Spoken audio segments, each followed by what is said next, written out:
Hello, today we're looking at the first step in course creation. It's how to put the shell or the framework of your course together. There's a few concepts that we need to kind of look at. So I'll talk about those first and then I'll take you through them. And the first thing that we need to look at is this idea of a course name. So if you click on your courses tab, you'll see a menu like this. And here you can see the tiles, which represent the courses that I've created. So the course name is this blue one here, 09 English 2018 or 10 English 2018 over here.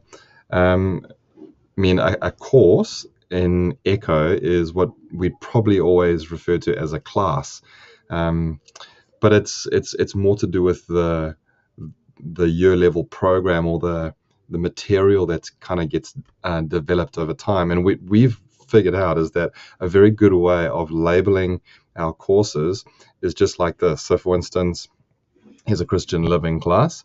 11 is the year level, space, capital, Christian for the subject, Christian living. And then the last marker is the 2018 because this course this year may not be the same as the course for next year. It's pretty important that we label our courses in a unified way so that when students log in, they get this feeling like we organized that all the content is properly and they can find out exactly what they're looking at. If all the courses are named differently, it becomes more difficult. So this idea of the year level in 2 digits and then the name of the subject and then the year is a very good way of going about it. The second thing that I want to show you is that underneath the blue course name, there's another little tag called the section name. Now, if a course relates to the program or the content or the learning for a specific cohort, then that section name refers to a particular group of students within the cohort or a class who are taking that course. And obviously, there's different ways of naming them. But what we've figured out over the last while is that if we just use the lead teacher's name, so for instance, here you can see my surname Berg in here because I'm teaching a Year 9 English course in 2018, and that's the group of students that are assigned to me to teach.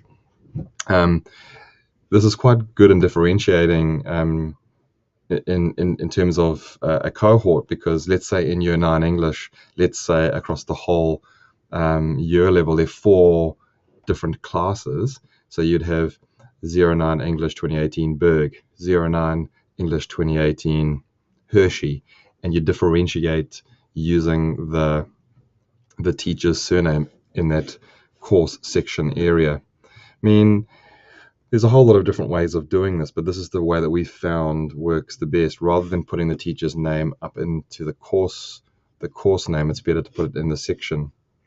And then there's one last thing I wanted to tell you about. It's called grading periods. So a grading period is Echo's way of saying how long is your course. So for instance, a course in maybe the middle school years, if it's especially it's a taster course, it may only go for 1 term. So that program of work, that learning program or that course would have 1 term's worth of access for those students. And at the end date, that course gets archived, so it gets put on a special shelf. We can't obviously have courses available for forever because every year, especially the courses which are most of the NCA ones, aren't they? They finish in December, and then in January or February, those students need to be put into new courses, so they get archived. So in our school, we've got options there, and the easiest way to remember is just to connect with or click a year-long course, and it keeps that course available for a year before it archives it. So how do you create a course? Let's try it out together. I'll show you. So again, I'm in my courses menu. I've clicked it, and then you move here to this little blue button top right-hand side that says My Courses. It's a little bit hidden, so just be aware of it there. When you click this, it gives you another whole list of all the courses that you've made, and then all the courses in the school that you can see. So here are some of the courses that I'm teaching this year. And then what you do is you click on create a course. If you're a student or you're a teacher and you want to jump into someone else's course, you can join their course there. But this is what we're doing today. We're creating the course shell. So click on create a course, and then up comes this box. And this is the box that's really important to get right. And there's certain bits of this box that I just want to talk you through quickly. So the first one is school. It's got an asterisk. We have to fill this one out. And the best thing to do here is click on the blue, and then it asks you which campus is your particular program or course associated with. So for instance, if I'm teaching a middle school year 9 English course, I click on Golflands campus because that's where that particular cohort and program lives. If I am teaching year 11 English at Mac, I'd put it in the Mac campus. And all this does, it just categorizes the courses easier for us to find them in the future. In the past, we've just put them all under Elim Christian College. But from 2019 onwards, it's very important to put them under the campus in which they're sitting in. So today we're going to do a Golflands campus one for middle school. We're going to do a year 7 English class, so O7 under course name, space, English. So I'm going to call it English. And I'm creating a course shell for 2019 to get ready for year 7 English 2019. So I'm going to put 2019 in place. Then I click off of the box in the background, and it just puts it in there. This course code, we're not worrying about that at the moment. This section name is where you put your name or the lead teacher for that specific group of students. Remember, course name is the subject, section name is the name of the teacher. So let's say I'm teaching it. I'll put BERGH in there. Section code, we're not using this. This is a lot for the district schools in the US and things like that, so we don't have to worry about it. And subject area, these are subject area and level are two mandatory areas we have to fill in. But to be honest with you, it doesn't give us a lot of information. Just quickly do this. So English is a language art in the American system, and level, you'll notice here that it is not very helpful for us. So you just minus 1 year off because there's only 12 levels. So year 7 would be 6, and I just pop it in there. Not important.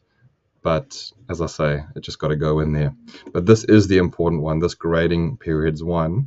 And there are 2 options which I mentioned before. The first one is this 2018 one. And obviously this is a 2019 course. So by the time you're doing this, there will be a one for 2019 in there. I'll go and make sure it's there. So you'd click the right year level. But there are some courses like this actual course that you're doing now, Echo for Teachers, that we want available for multiple years. So we just click Infinity and Beyond, and it'll be available up into 2027. So click on the right date and then click Create. And this will create your course shell. And that's it. You've now created your shell where all your teaching and learning for that particular course is going to be. And in the next few videos in this chapter, I'll show you how to do certain things in here. So go and try it out now. See if you can create some courses, make some test courses if you'd like, just to test through the process and see how you find that.